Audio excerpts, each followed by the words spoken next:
The Cavite Mutiny is one of the most significant historical accounts of the Philippine history. It describes the uprising of the Filipino troops and workers at the Cavite arsenal due to the removal of the privileges such as exemption from the tribute and also from forced labor. Ironically, the harsh reaction of the Spanish authorities served ultimately to promote the nationalist cause. A number of Filipino intellectuals were seized and accused of complicity with the mutineers. After a brief trial, three priests, Jose Burgos, Ascendo Zamora, and Mariano Gomez, were publicly executed. The three subsequently became martyrs to the cause of Philippine independence. Two other figures of approximately the same generation as those just treated but without known direct contacts with contemporaries of the events were Father Salvador Fons and Apolinario Mabini. Both spoke briefly about the events of 1872 and connections with their other writings. Other than that, let us witness the contemporaries stating their accounts of what truly happened according to the 1872 Cavite Mutiny that wakes the pride of the Filipinos. Manuel Artigas y Cuerva was born in Tacloban, Leyte on October 15, 1866. His parents were Miguel Artigas y Rodriguez, a Spaniard from Cadiz, Spain, and Soledad Cuerva y Molina of Bulacan. He was recognized because of his incessant writings, and in 1907 he became assistant librarian in the Philippine section of the American Circulating Library.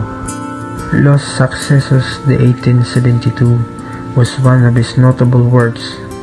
Despite it is somewhat unsystematic in organization, this book provides the most comprehensive description of the Cavite Mutiny and its background, which has appeared up to the present. Unfortunately, he did not cite the source of his document. Artigas has primarily relied on Regidor's account, which are partially reproduced in his book account. Apolinario Mabini, 1864 to 1903, was a Filipino political philosopher and architect of Philippine Revolution.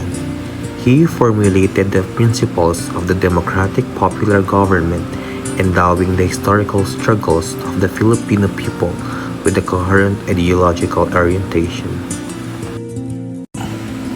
Mabini makes no claim to have had first-hand knowledge of the events, but without taking any position on the cause of the revolt, states clearly that the three priests were innocent of it.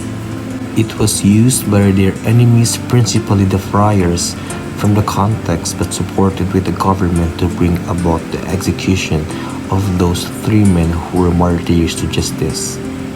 Mabini's chapter is not a narrative, but rather a discussion of the place of the martyr priest of the revolution. Mabini devotes one chapter of his posthumously published work, La Revolución Filipina, to our subject, Causa y Efecto de la Ejecución de los Padres Burgos, Gomez y Zamora.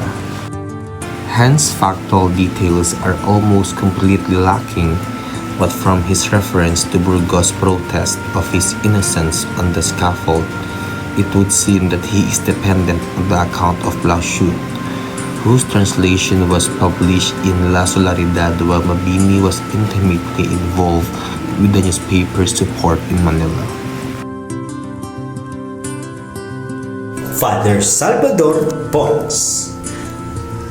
Pons was an Augustinian friar who first came to the Philippines in 1884, left his order in 1899 in Manila, and for the next decade spent much of his time in writing against the friars and cooperating with the founders of the Iglesia Filipina Independiente. Finally, being reconciled with the Catholic Church, he re-entered the Augustinians and spent the rest of his life in a monastery in Germany, since he retracted his anti-friar and anti-Catholic writings as a whole and spent much of his rest of his life in refuting them. All of his writings must be used with some caution, particularly since those which may in some sense be qualified as historical were composed in great haste, incomparable carelessness, and exaggeration.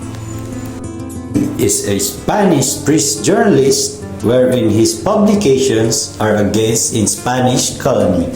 He executed in the year 1899 and he became free after a month and he returned to Germany. He is the author of Defensa del Clero Filipino y Documentos de Información Histórica. La democracia, mi último grito de alarma el clero secular, la constitución pontificia. Quasi Marie Sinico, sacerdotes del clero secular filipino, escritores. Defensa del Clero Filipino, the first of these reproduces Plausius' account, and for the rest contains no facts that could not be found in Montero y Vidal, and indeed it is in general short on facts. The second book contains a series of biographies and bibliographies of outstanding Filipino secular priests. Among them are Burgos and Ines.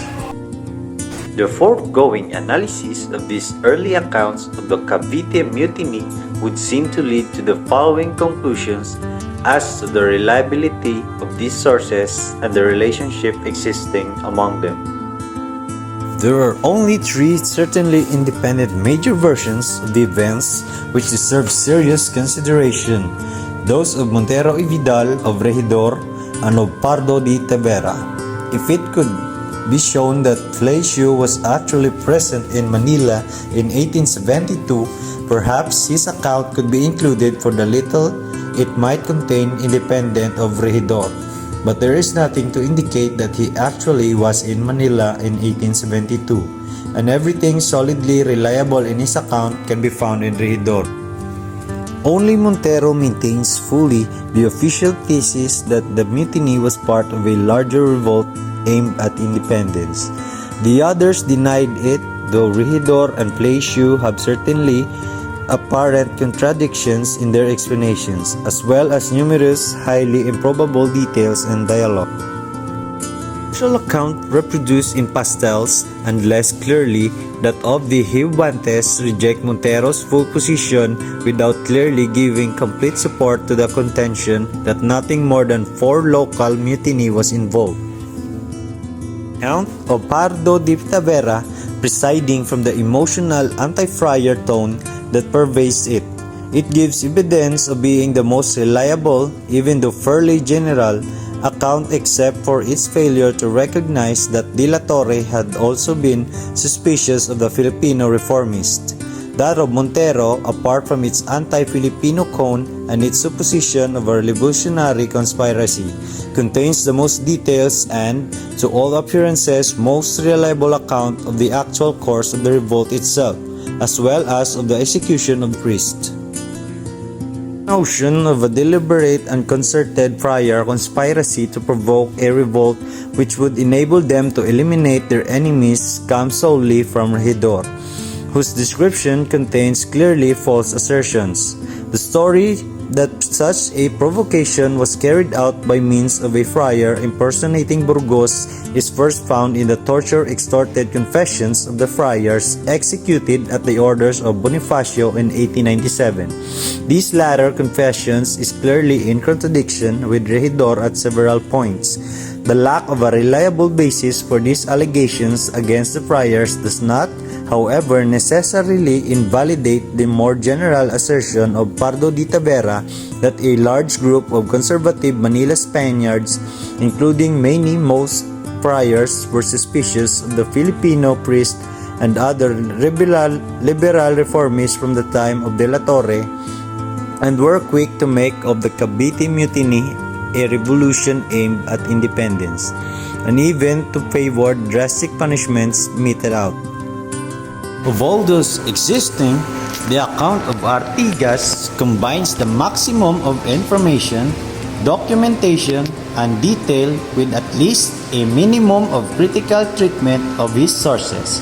However, depending as heavily as he does on Regidor, and having made use of such other unreliable sources as the Pernavieja Echigoyan accounts, it falls for short of providing a fully reliable treatment of the events of 1872. Useful as it is, in the absence of any satisfactory account, it can only be employed with any surety by the historian who is aware of Artigas' own sources and their value. It is impossible to write any satisfactory account of the Cavite Mutiny without a critical reappraisal of these published contemporary or quasi-contemporary accounts, for none of them alone offers a fully satisfactory narrative or explanation of the events.